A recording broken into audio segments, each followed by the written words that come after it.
All right, recording has started. Does anybody want to do opening prayer? No? Then I'll just do it. What's the opening prayer The though? opening prayer is just we ask Papa J to basically Papa J. yeah Yeah, Papa J. Papa J. All right, Papa John's. Papa J. Thank you for the day. Thank you for the freedom us in whatever country we're in to read. We're in a less privileged country than would obviously be. Like China. We'd be like fucking China, and we'd probably have a lot of shit to us. Thank you that we're in a place where we can really talk about. I pray that you will bless this session and welcome our guests. And I hope And that you'll have help us these faggots be not less be faggoty by pieces. the end of it. And Papa J, I pray. So whenever you're ready to start. Raiju, did you volunteer? I volunteer as tribute. Alright, so Okay. whenever you're ready. Isaiah 13, KJV. Okay. The book of Isaiah, chapter 13. The burden of Babylon, which Isaiah, the son of Amos, did see. Lift ye up a banner upon the high mountain. Exalt the voice unto them. Shake the hand, that they may go into the gates of the nobles. I have commanded my sanctified ones. I have also called my mighty ones for mine anger, even them that rejoice in my highness. The noise, what the fuck is that?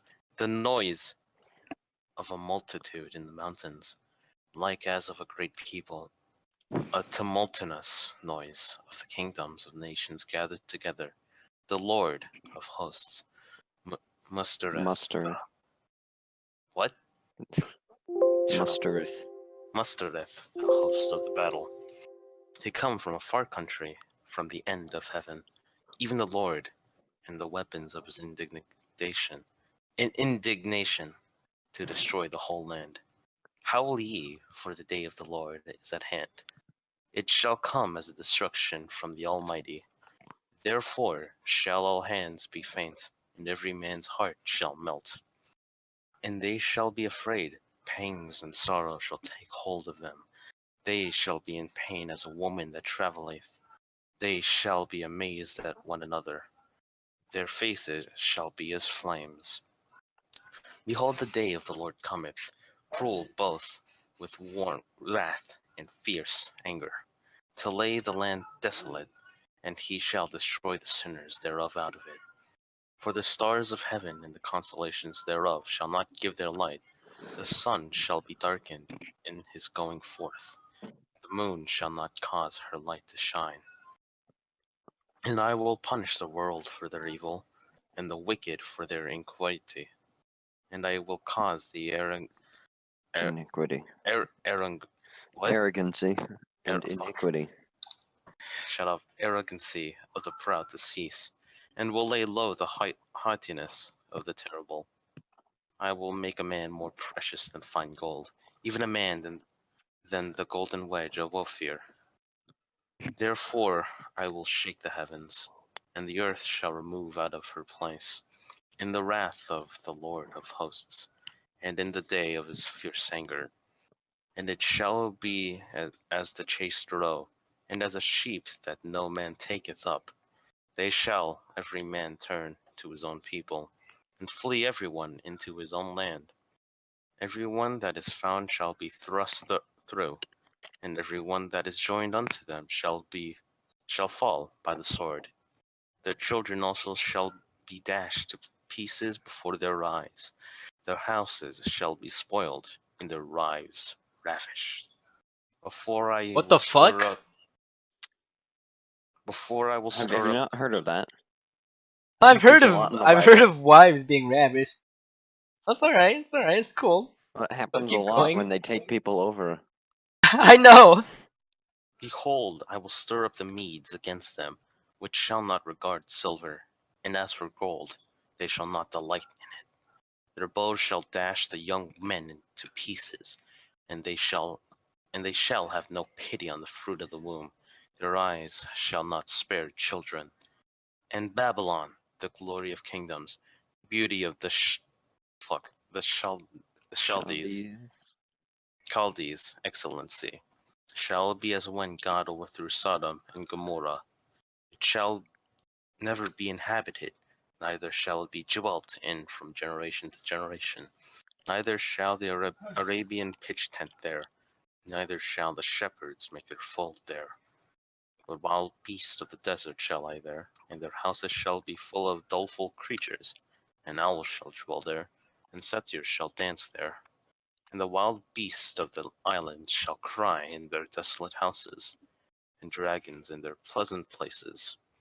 And her time is near to come, and her days shall not be prolonged. The Bible has dragons.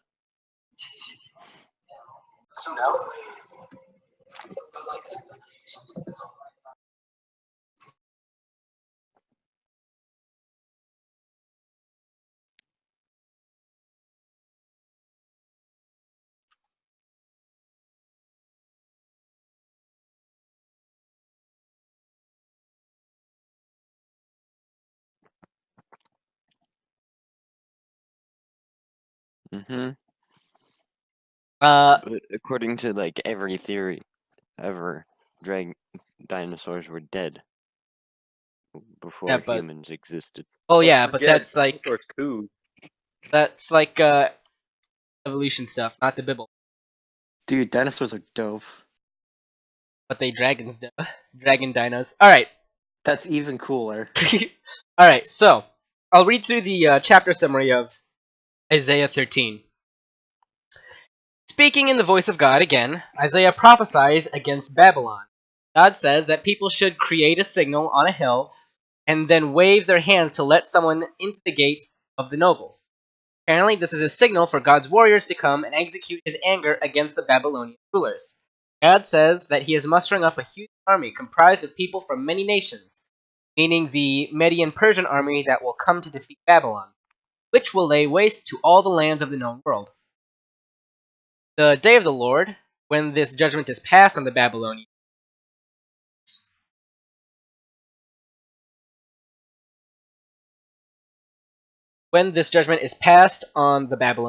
come great destruction.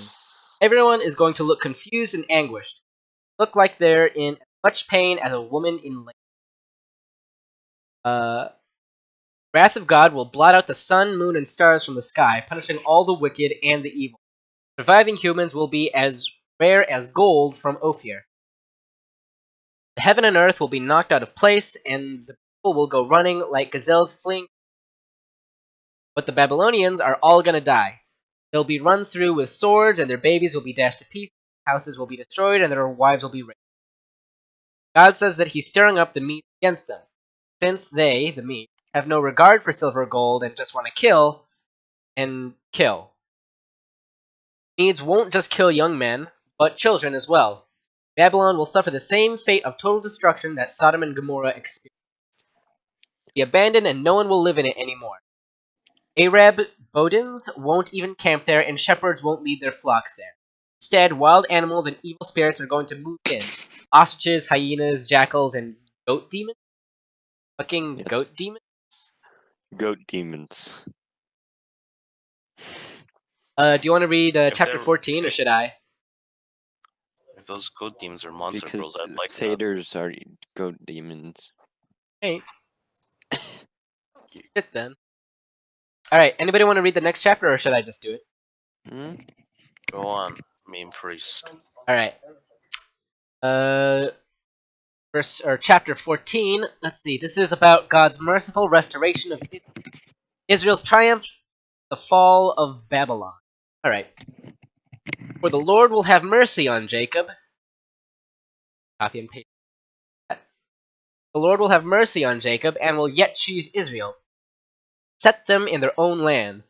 Strangers will join with them. They shall cleave to the house of Jacob. The people shall take them, bring them their place. The house of Israel shall possess them in the land of the Lord, servants and handmaids. They shall take them captive. Captives they were. They shall rule over their oppressors. It shall come to pass in the day that the Lord shall give thee rest from thy sorrow, and from thy fear, the hard bondage wherein thou wast made to serve. That thou shalt take up proverb against the king of Babylon and say, "How hath the oppressor ceased, and the golden city ceased? The Lord hath broken the staff of the wicked, and the scepter. He who smote the people in wrath with a continual stroke, that ruled the nations in anger, is persecuted, and none hindereth. The whole earth is at rest, and is quiet. They break forth into singing. Yea, the fir trees rejoice at thee, the cedars of Lebanon, saying, Since thou art laid down, no feller is come up against us. That no fucking woodcutters came down to cut us down. Hell from beneath is moved from thee at thy coming, stirreth up the dead for thee, even all the chief ones of the earth. It hath raised up from their thrones all the kings of the nations. And they shall speak and say unto thee, Art thou also become weak as we? Art thou become like unto us? Thy pomp is brought down to the grave, and the noise of thy voiles. Worm is spread under thee, and the worms cover thee. How art thou fallen from heaven, O Lucifer, son of the morning? How art thou cut down to the ground, which didst weaken the nations? For thou hast said in thine heart, I will ascend to heaven, and will exalt my throne above the stars of God. I will sit also upon the mount of congregation, the sides of the north. I will ascend like the heights of clouds. I will be like the Most High. Yet thou shalt be brought down to hell, and to the sides of the pit. They that see thee shall narrowly look upon thee, and consider thee, saying, Is this the man that made the earth to tremble? That did shake kingdoms? That made the world as a wilderness, and destroyed the cities thereof, that opened not the house of his prisoners? All the kings of the nations, even all of them, lie in glory. Every one is his own house.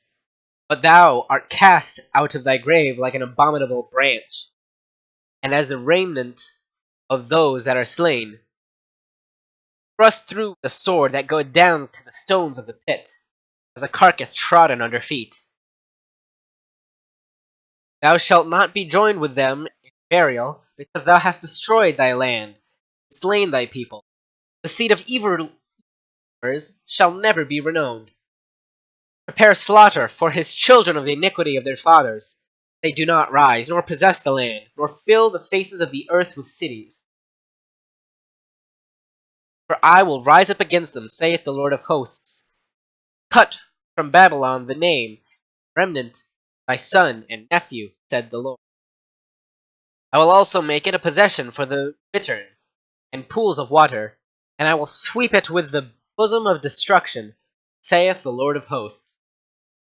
The Lord of hosts hath sworn, saying, Surely as I have thought, it shall come to pass, and as I have purposed, so will it stand.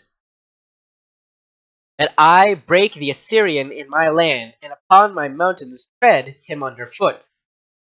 Then shall his yoke depart from off them, his burden part from off their shoulders. This is the purpose that is proposed upon the whole earth, and this is the hand that is stretched out upon all the nations. The Lord of hosts hath purposed, and who shall disannul it? And his hand is stretched out, shall turn it back. In the year that King Ahaz died was this burden. Rejoice not thou, whole Palestina, because the rod of him that smote thee is broken. For out of the serpent's foot or root shall come forth a cockatrice, and his fruit shall be a fiery flying serpent. And the firstborn of the poor shall feed, needy shall lie down in safety. I will kill thy root with famine, and shall slay thy remnant. Howl, O gate, cry, O city, thou, whole Palestina, art dissolved. For there shall come from the north a smoke, none shall be alone in appointed times. What shall one then answer the messengers of the nation? That the Lord hath founded Zion, and the poor of his people shall trust in it. Alright, so for those of you who didn't hear before when we talked about cockatrices, that it's just a corruption of like crocodile. Oh, what's up, PK Carnage? Welcome. What's up? Much. That's good. We're doing a doing Bible the study. yeah. We're just doing. He knows. He's been a Yeah. guest reader before. Let's see here. So I'll read the summary of chapter 14 now. But Israel is going to escape from all of the destruction in the end instead of being destroyed. They'll end up having aliens from other lands flee to their country. Israel will then be able to rule over all the nations, like male and female slaves in the Lord's hand. Israel will take its former masters captive.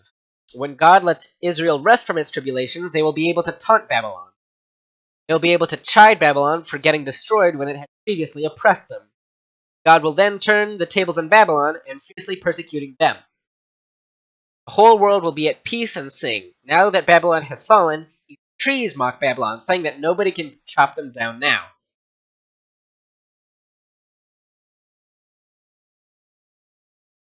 All the dead kings from the underworld, Sheol, will rise up to meet the dead Babylonians down to join them, saying that the Babylonians have become just like them. Maggots and worms will be their bed, and their blankets covers up. Let's see, and then he makes a pun about Bed Bath and Beyond. Mocking the king of Babylon, here called the Daystar, later interpreted as Lucifer, Satan, people will be able to marvel at how he's been cut down. And the Daystar, or Lucifer, said that he would ascend up to the heaven and try to conquer God himself. Instead, he finds himself sent down to Sheol, the underworld. People ask if this is the same person who had once lorded it over everyone else and had taken so many prisoners. While all other kings of the past lie in glorious tombs, the king of Babylon's corpse will be thrown out like carrion left for wild animals to eat. Other corpses piled up on top of him. This is punishment for having destroyed his own land and people, and for being so unjust. Sons of the king will be killed for his sins too, so that they can never launch a similar reign of terror. The speech Israel can make Babylon and its king ends. After God destroyed Babylon, he'll let it fall into ruins of water, and hedgehogs will take over. Hedgehogs? Yeah, like Sonic. gotcha. Yeah, fucking they'll be taken over by Sonic and Knuckles. What the fuck? God's going to give it a good sweep with the Room of Destruction, brought to you by Swiffer. Next, God mentions that the Assyrians are going to get it too, as he says that he's got plans for them. He'll trample them underfoot. The Assyrians will no longer wield power over Israel. God says that this is his plan. His hand is stretched out to fulfill it, and no one's going to turn it back. Also, another prophecy from God threatens the Philistines too, although he says the power that destroyed them, which is broken for now, in the future, from the root of the snake, meaning of the power of Israel, which had been broken, a flying fiery serpent will come out. The poor and needy will have comfort, the Philistines will be killed. He says that the smoke of the fire will come out of the north. No strangler will survive to escape from it. Of Israel and Judah will find final refuge in Zion. So, for our guests who haven't been here before, we're going through the book of Isaiah, and Isaiah is being a bunch of dickheads. They're sinning, they're doing terrible things, and they're basically saying, fuck you, God. And God doesn't like that, so now he's going to beat the shit out of Israel. So, he beat the shit out of Israel using these other nations to invade them, but then he's also going to beat the shit out of those countries because they're also being dickheads. And that's where we're at basically right now. That's TLDR of it.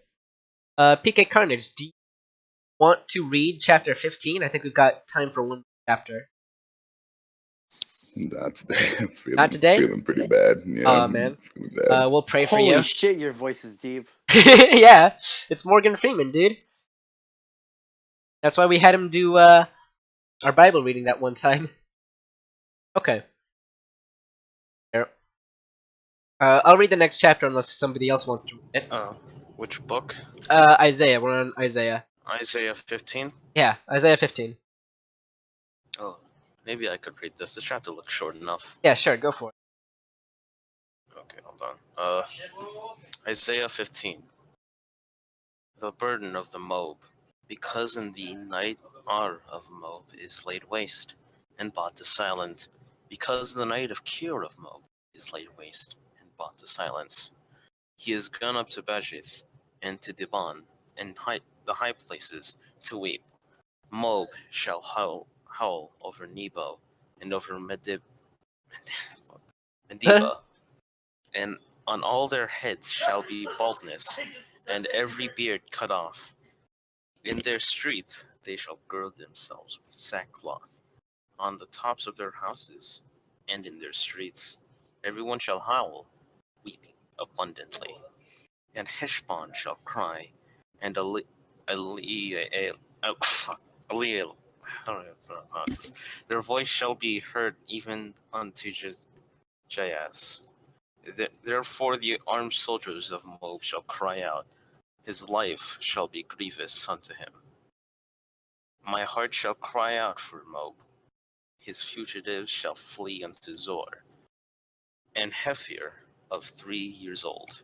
For by the mounting up of Luhith, with weeping shall they go it up. For in that way of Horonaim they shall raise up a cry of destruction. For the waters of Nimrim shall be desolate, for the hay is withered away, grass faileth, there is no green thing. Therefore the abundance they have gotten, and that which they have laid up, shall they carry away to the brook of the willows. For the cry is gone round about the borders of Moab, the howling thereof unto Eglam, and the howling thereof unto Berelim. For the waters of Dimon shall be full of blood, for I will bring more upon Dimon, lions upon him that escapeth of Moab, and upon the remnant of the land. Alright, so chapter 15 is about the lamentable state of summary here. Now comes a prophecy against Moab. Because a bunch of different places have been destroyed, Moab has been totally undone. God, through Isaiah, provides a list of all the locations. Ar, Kir, Dibon, Nebo, and Medeba. Everyone has gone bald and lost their beard. Walk around mourning, dressed in sackcloth, wailing and crying. Also, some context. Whenever the Bible mentions sackcloth, it almost always pairs it with a type of mourning or like distress. Another list of locations that are being destroyed are listed. These are all different places where people are crying out. Local roads and waters are full of crying people fleeing from desolation. Grass dies, and the rest of the planted stuff withers. And people are forced to carry away their formerly abundant stashes of food. Wailing will keep on happening all over. And the waters of Dibon will be filled with blood, and God will kill anybody who tries to escape. Lions. So, Moab's pretty fucked. Alright, so let's see if we've got enough time to read one more chapter. If it's short enough. Oh, it's 14 verses. I think we can get through that in 7 minutes.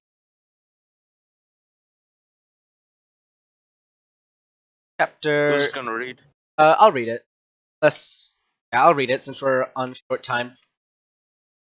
Speed read. Speed read!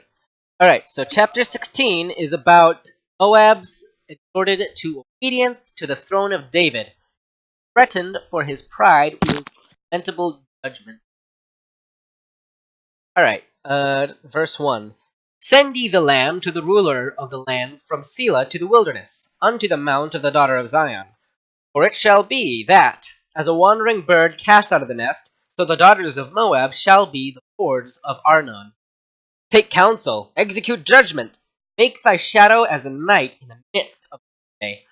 Hide the outcasts, bewray not him that wandereth. Let mine outcasts dwell with Moab, be thou a covert to them, face of the spoiler. For the extortioner is at an end, the spoiler ceaseth. The oppressors are consumed out of the land. And in mercy shall the throne be established, and he shall sit upon it in the truth in the tabernacle of David, judging and seeking judgment, and hasting righteousness. We have heard the pride of Moab, He is very proud, even of his haughtiness, and his pride, and his wrath. But his lies shall not be so. Therefore shall Moab howl for Moab. Every one shall howl. For the foundations of Kirhareseth shall ye mourn. Surely they are stricken. For the fields of Heshbon languish. The vine of Sibmah. Lords of the heathen have broken down the principal plants thereof. They are come even unto Jazer.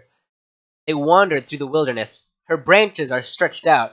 They are gone over the sea. Therefore I will bewail with the weeping of Jazer, the vine of Sibmah. I will water thee with my tears, O Heshbon and Ilia. Okay? For the shouting of thy summer fruits, for thy harvest is fallen. The gladness is taken away, the joy out of the plentiful field. In the vineyards there shall be no singing, neither shall there be shouting. The treaders shall tread out no wine in their presses. I have made their vintage shouting to cease. Wherefore my bowels shall sound like an harp for Moab. What the is that saying he's gonna fucking fart for Moab? Alright. Sounds like it. I feel bad for you, let me fart for you. Therefore my bowels shall sound like a harp for Moab, mine innards parts for Kirharesh. And it shall come to pass, when it is seen that Moab is weary on the high place, that he shall come to his sanctuary to pray, but he shall not prevail. This is the word that the Lord hath spoken concerning Moab since that time. But now the Lord hath spoken, saying, Within 3 years, as the years of an hireling, and the glory of Moab shall be contemned with all that great multitude, the remnant shall be very small, feeble. Alright, so I'll read the chapter summary, and then I'll pray to dismiss and move. Continuing with this anti-Moab spiel, Isaiah says to send lambs to the ruler of the land of Selah, rocky place in Edom, through the desert into Mount Zion. The fords of Arnon and the daughters of Moab will like skittery birds as destruction falls on them. But Isaiah instructs people, saying that they should grant refuge to the refugees of Moab and not turn them away. When all the oppression and destroying and marauding is over, a throne shall be placed in the house of David, a just and righteous ruler sitting upon it. Moab is an arrogant boaster, but all of its pride and boasts are going down. Moab is going to have nothing better to do than to wail all the time. They're also going to mourn for the raisin cakes of Kirhareseth. And this is the Moabite equivalent of the mourning the Nabesco company getting shut down. Look. Fields in the various Moabite hotspots, like the oh-so-trendy Heshbon and the rather posh locale of Sibmah, are going to have their vines and fields dry up. No one's getting drunk off of those grapes again, though they were used to make the more kingly version of box wines of the day, which were diffused far and wide over the globe. But this really upsets Isaiah, or God, if God's weeping through Isaiah. He's going to cry for all the wine grapes that are going to go to waste in Sibmah. No one's going to shout joyfully over the fruit and wine harvest because all those people and plants are going to be fucking dead. No one's going to be... fucking hell. No one's going to be around to tread out the wine or sing happy songs or do anything nice like that. But Isaiah's heart is going to throb like a heart for Moab. When Moab tries to pray for the sanctuary, it's not going to work. This, says Isaiah, is what God predicted would happen to Moab. And in 3 years, this will all come to pass. Very few are going to survive, and those that do will be feeble bad times, gang. With that, does anybody want to do the closing prayer? What's the closing prayer? Closing prayer is just, thanks for the day, thanks for the lesson, see ya. Seems like that's more up your alley. Alright, I'll do it. Papa J, thank you for letting us come together to read your word. Thank you for the sizable gathering that we had here.